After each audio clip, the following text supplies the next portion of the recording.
Atëherë zgjedhjet në Kosovë gjithmonë kanë qenë, janë dhe do të mbesin festë e madhe të demokracisë. Janë ditë ku vendimarrja kthehet tek qytetarët e Kosovës për 4 vite të ardhshme, për lagjet e tyre, qytetet e tyre, fshatrat e tyre, komunat e tyre. Le të urojmë, le të punojmë e le të shpresojmë se Kosova sërish do të jetë shembull i organizimit të zgjedhjeve, vetë demokracisë dhe vullnetit të lirë të qytetarëve të Kosovës. Në këtë ditë du t'ju uroj e falenderoj të gjithë anëtarët e Komisionit Qendror të Zgjedhjeve, vëzhguesit, komisionerët që po bëjnë punën e jashtëzakonshme në organizimin e këtyre zgjedhjeve.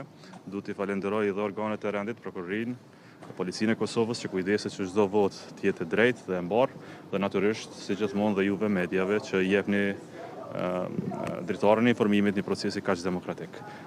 Në veçanti, du t'i uroj gjithë ata votues që sot për herë të parë votojnë ose marrin pjesë në procesin e votimit. Mirë se erdhët në botën demokratike në vendimmarrjes së Republikën e Kosovës. Le të jetë ditë feste për gjithë, le të jetë ditë e mbarë, le të jetë ditë e demokracisë. Kosova duhet të jetë krenare me procesin zgjedhor.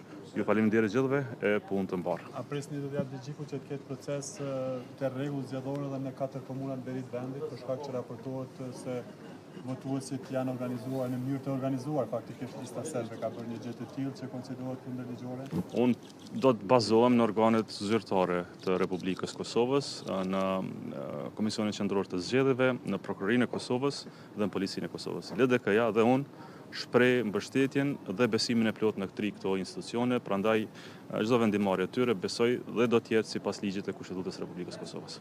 Ju faleminderit shumë gjithëve. Faleminderit.